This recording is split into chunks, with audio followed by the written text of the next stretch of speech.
please join me in the Pledge of Allegiance.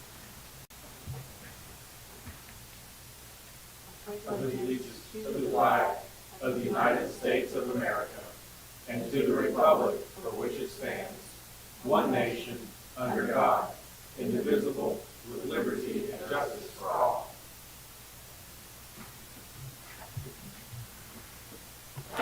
All right, I'd like to welcome everyone out tonight. Thank you for coming to the City Council meeting. And we'll take this moment for the Mayor's Minute and any council comments.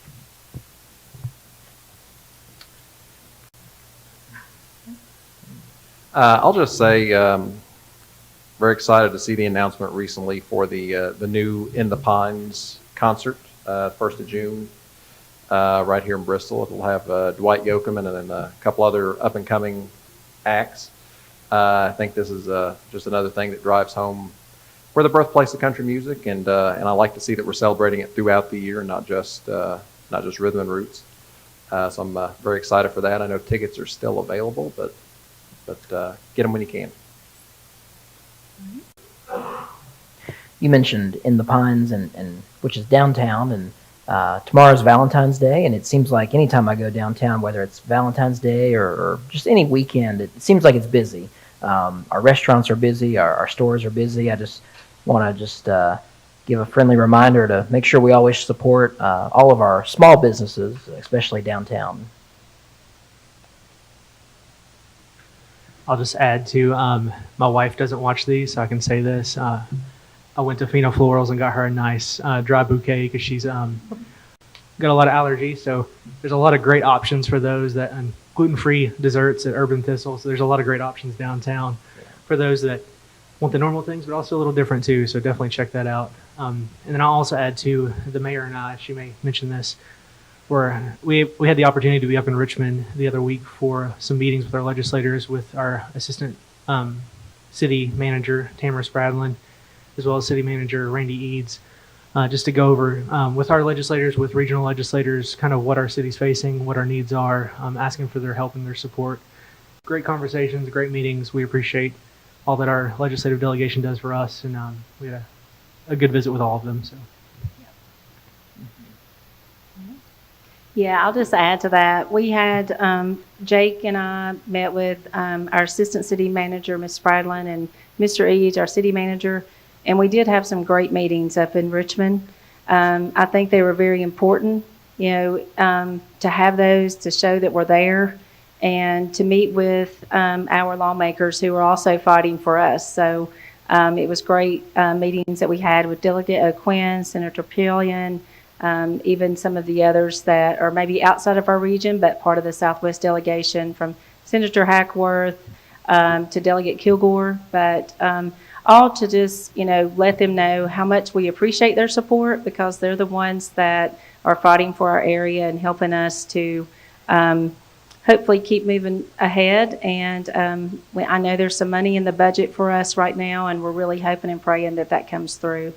So again, we'll go ahead and get started, but thank you all for being here. So I'm looking for a motion and a second for the adoption of the agenda. I move for the adoption of the agenda as presented. Second. All right, we have a motion by Councilman Osborne and a second by the Vice Mayor. Clerk, please call the roll. Farnham. Yes. Holmes. Yes. Osborne. Yes.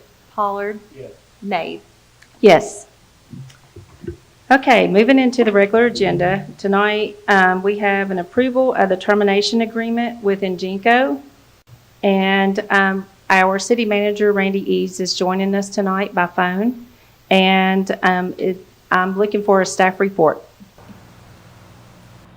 Council, how are you all this evening? I hope you can hear me. We can hear you. Good. We had some technical issues there for a minute. Tonight I have before you a termination agreement with Ingenco. Ingenco is the landfill gas company that converts landfill gas to electricity, and they have submitted the termination agreement for our review and approval. This agreement would allow the city to no longer send landfill gas to Ingenco. Ingenco would completely close their facility and leave the facilities that they have built behind for the city's use. All right, so we are looking for a council motion and second for the approval of the termination agreement with Ingenco. I move to approve the termination agreement as presented. Second. All right, we have a motion by Councilman Osborne and a second by Councilman Farnum. Council discussion.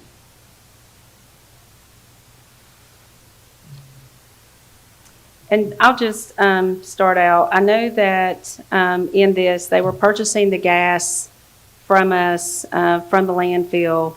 And I know in looking back at past and recent years, we're not talking about a large amount of money that we're going to be losing out on by not selling these gases to them. So I don't want anyone to think it's thousands of dollars we're going to be losing. It's really been a minimal amount. And we're still going to be burning off those gases with a flare, so there's not a worry there. It's doing what it's supposed to be doing. It's one of those arrangements that we were very hopeful that it would have been beneficial. Not only would we be burning off the gases from the landfill without us having to manage it, but we were also going to be getting some revenue from it. Unfortunately, it didn't work out that way. Yep.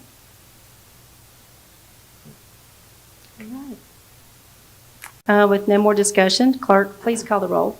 Farnum, Yes. Holmes, Yes. Osborne, Yes. Pollard, Yes. Nate. Yes. Next on the agenda, the approval of changes regarding the real estate tax relief for the elderly and disabled. Staff report.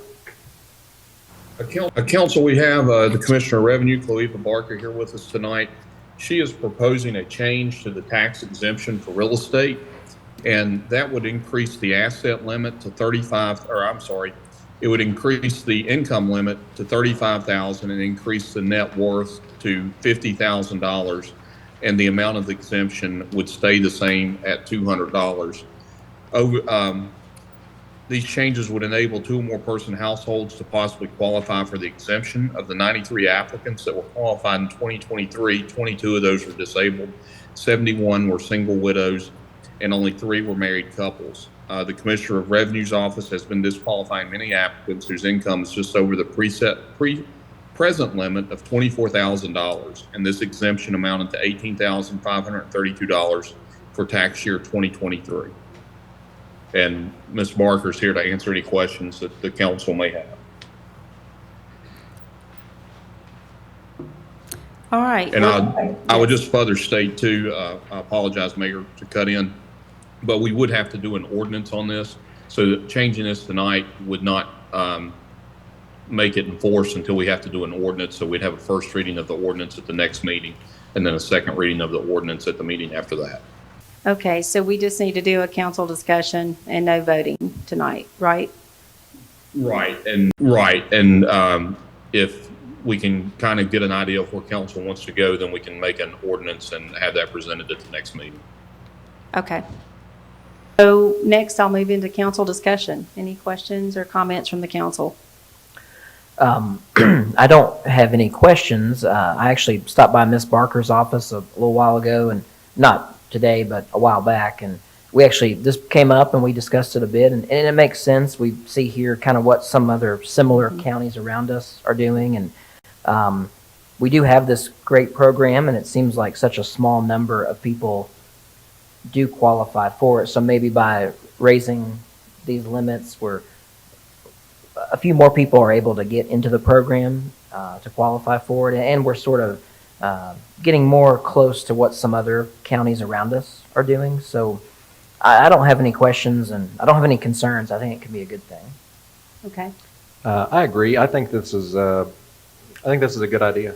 As it stands now, if you're $24,000 for your household income, that's less than $500 a week before taxes. So even if that is, one person, maybe they don't qualify for federal poverty level, but they are struggling.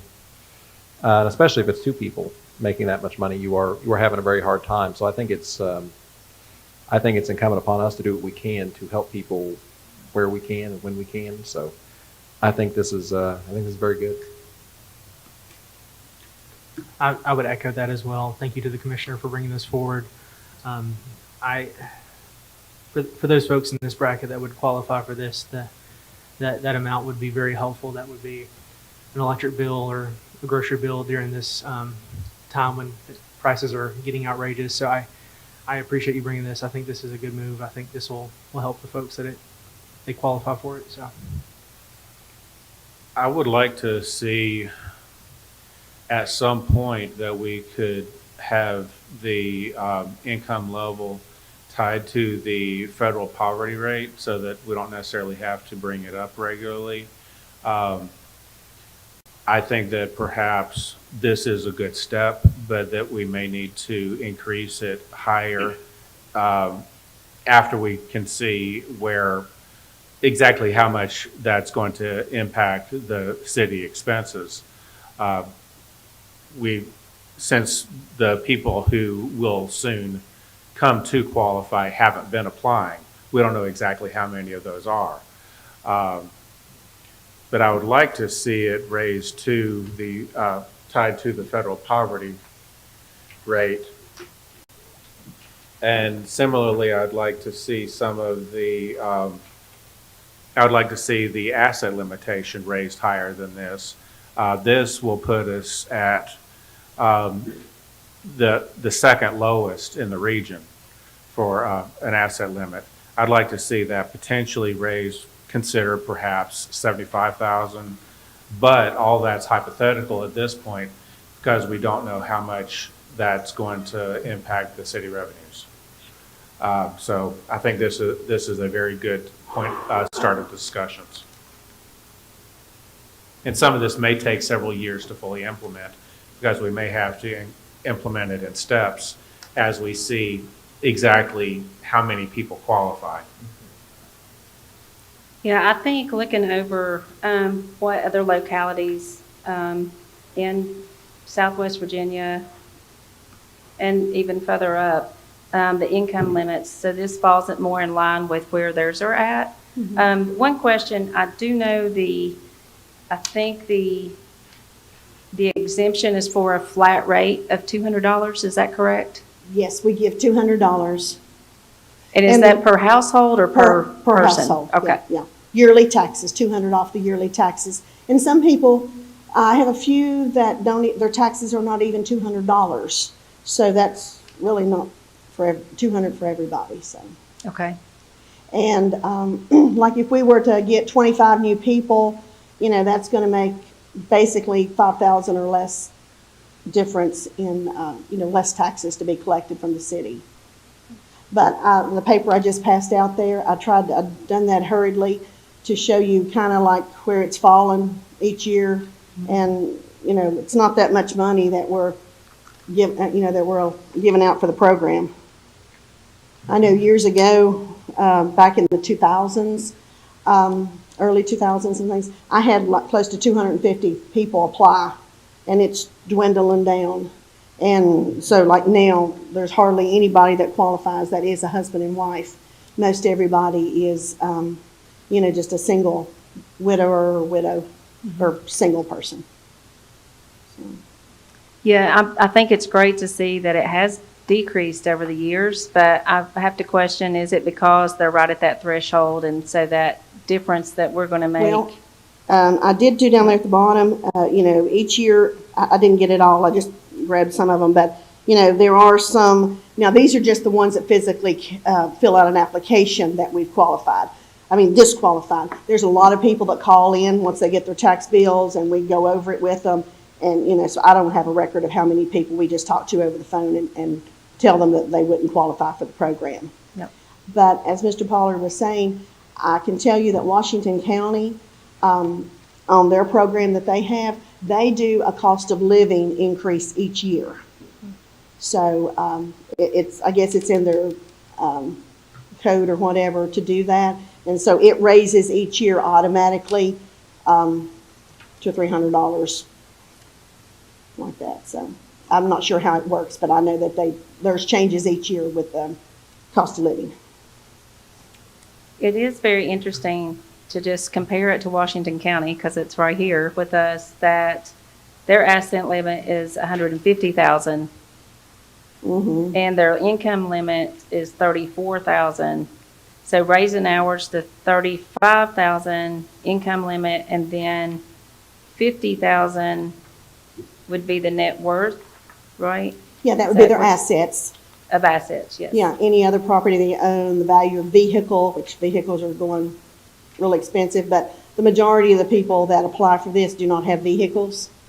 So, and it's also money that you have in the bank and things like that. And I do probably each year disqualify 2 people that have over the $40,000 income. They might qualify on the income, but the assets and is over the 40,000. It's the asset limit that I tend to be more concerned about because, well, that would include, as you pointed out, their vehicles. Yes. And if it's a husband and wife living together, then they may have 2 vehicles. They may not be worth very much, Yeah. but it doesn't take much to reach these limits.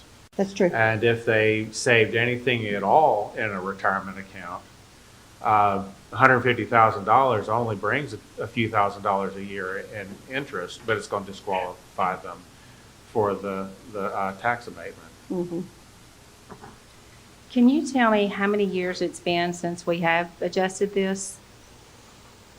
I'm just curious, because it looks like some of the others, as you said, they look at it on a more regular basis. Has it been quite some time since we've looked at adjusting it? I'm going to say it's probably been 8 to 10 years, maybe. Yeah. And just think on how the cost of living, how everything's gone up so much in that time, Yeah. you know? I think, my apologies. I think this is a good starting point for us this year, and then I'd like to have this discussion again next year and be a little more aware of the situation of this and try to be a little more, if we can do more next year, do more next year. But I think this is a good step, and just with the financial situation of the city, we have to obviously be careful in anything we do, but this is one of those areas where it a little bit goes a long ways, and it could definitely help a lot of people. So I don't want us to wait another 8 to 10 years or however long it was and not discuss it. So Well, these people are very appreciative of the assistance they get. I mean, $200 to most of these people is, you know, $1,000 to the rest of us when they don't have it. They don't have extra money at all. One thing that I was thinking about, and what I'm going to say is probably part of a different discussion for a different time, but, you know, where fewer and fewer people are applying for in it, and maybe it is the dollar amount, but maybe some people just don't know about some of the programs that we've got. I think it came up when we were talking about the trash rate, and there may be some people that qualify for a discount there, but maybe they just didn't know. So maybe we can sort of figure out, put our heads together, just, what can we do as a council to try to figure out how do we get the word out more to people about different programs that are out there in the city. So. Well, this program does limit the trash pickup for the people that qualify down to the $16 a month. So it's a third of what the trash pickup is. And that's a very important thing to these people. The other program that my office administers, is the trash pickup, and that is based on the federal poverty line, and it's right now, I think, right at $15,000 or something, just a little over 15, and I don't have very many people, very many people apply for that. At least unlike the real estate exemption, the trash, since it's tied to poverty, it will increase with the number of residents. Yes, it does, yeah. It goes up with each resident about $450 or something like that. So for each locality, does everyone create their own qualifications for this? Or is it just like we're setting our own dollar amounts? Or is the No. qualifications the same across the state? Qualifications are the same across the state. Okay. I mean, they have to list their, well, I have an application here. I don't know if one was included or not, but yeah, pretty much the same thing. They have to provide each locality with the same information. Okay. All right. Any further discussion or questions? Well, thank you very much for bringing Thank this you. to our attention. I do agree that it's time that we review it and make some changes to it.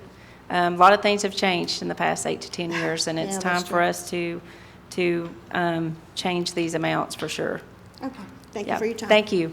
Thank you.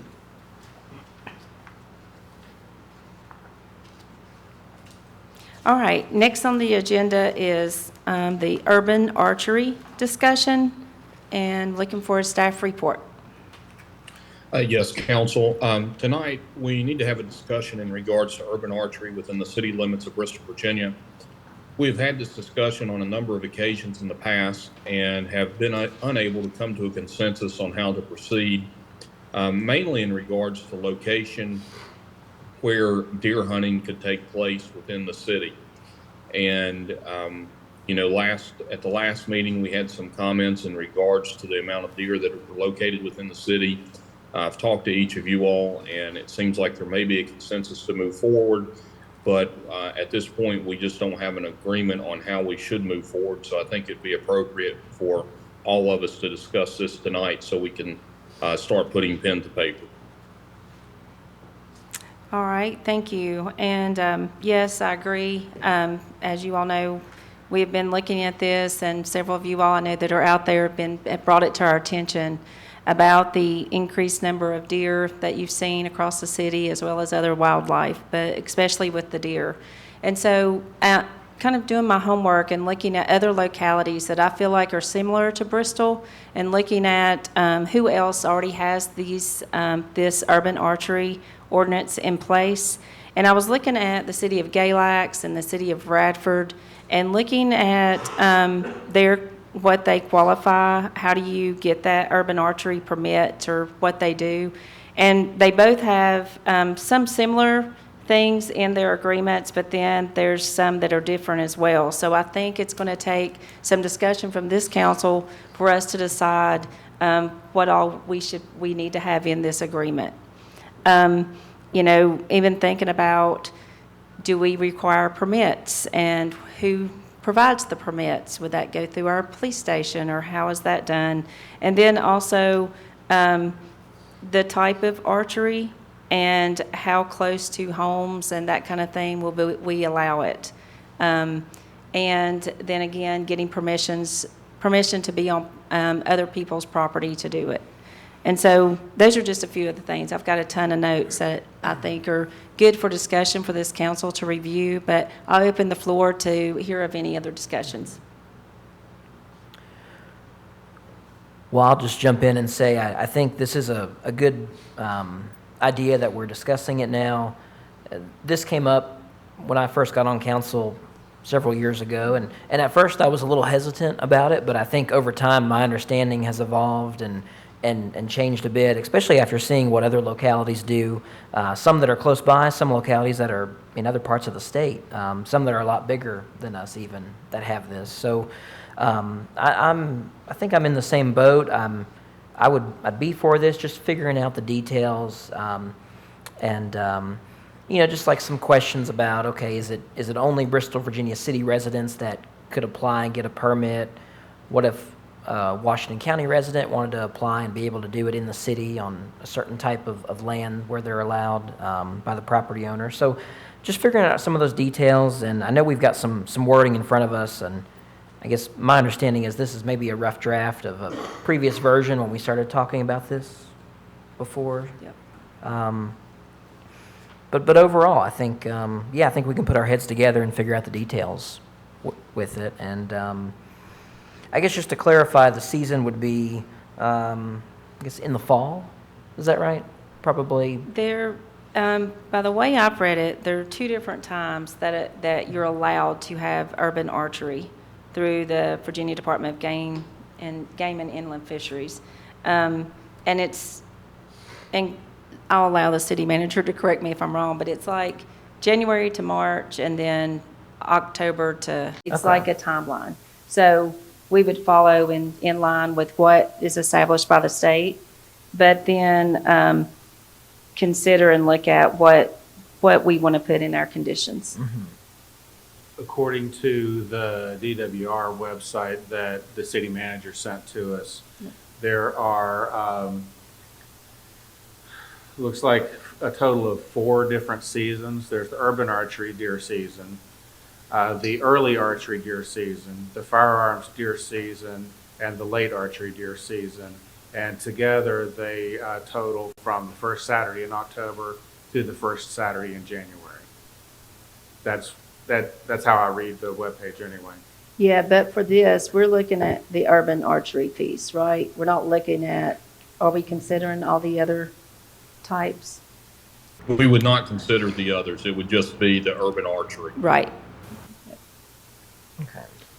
I think, as the mayor said and as Councilman Farnham said, I think this is a generally good idea. The language that we have, I think, was from sometime in 2021 when we first had this discussion. So it's, about 3 years old at this point. I think there are certain issues we will need to address before we do that. And a lot of those are, specific things such as how big does the land have to be? What kind of permits do you need? Not only permits from us, but, permission from landowners and, surrounding landowners. And what happens if you shoot a deer with a arrow and then it runs into somebody else's yard and dies? And do you have a right to get it? All those type of things. So, I think there are a lot of very specific things we need to hammer out. But in general, I'm fine with it. Mm-hmm. Yeah. I think thinking too about the safety piece immediately when you hear that, your mom, I immediately was like, oh gosh, I don't want anybody shooting anything around me or my children or grandchildren. But the way that they've restricted this, they've made it to where it is very safe for us for this to go on within the city. I think we just need to look at that and make sure that we are providing the most safest way for people to conduct this. Even down to, I know there's parts in here that you can't hunt by use of a cat or dog, or a dog, not cat. Cats don't hunt, by a dog. So I thought that was interesting. Just thinking about the little things that we need to make sure we put in here. We don't want anyone to send out a herd of attack cats. No, I do not. Those two go together, cat, dog. I have a question for the city manager, city attorney. I know that we had discussed. Can you hear me, by the way? I can hear you. Okay. I know we had discussed the size of the land that we would need to allow this. So, piggybacking off of what I said about, if you shoot a deer and that doesn't fall within that land. So, say you shoot a deer and it runs into the road and it's disoriented, it runs into a car, it hits a car. Is anyone liable at that point, or would it just be, yeah, this deer was shot, but this deer went in the road because that's what deer do? Or would the person hunting be liable? I wasn't expecting that question tonight. I think I'd have to do some research to determine whether or not there'd be any liability on part of the hunter. If there would be any liability, it would be on the part of the hunter if liability would exist. Okay.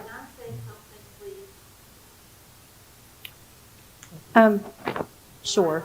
I've talked with a lot of bow hunters since I brought this to the meeting a couple weeks ago. Would you mind to come up to the mic, and that way everyone can hear? And to also just state your name. Mary Jane Miller, 1036 Garden Lane, Bristol, Virginia.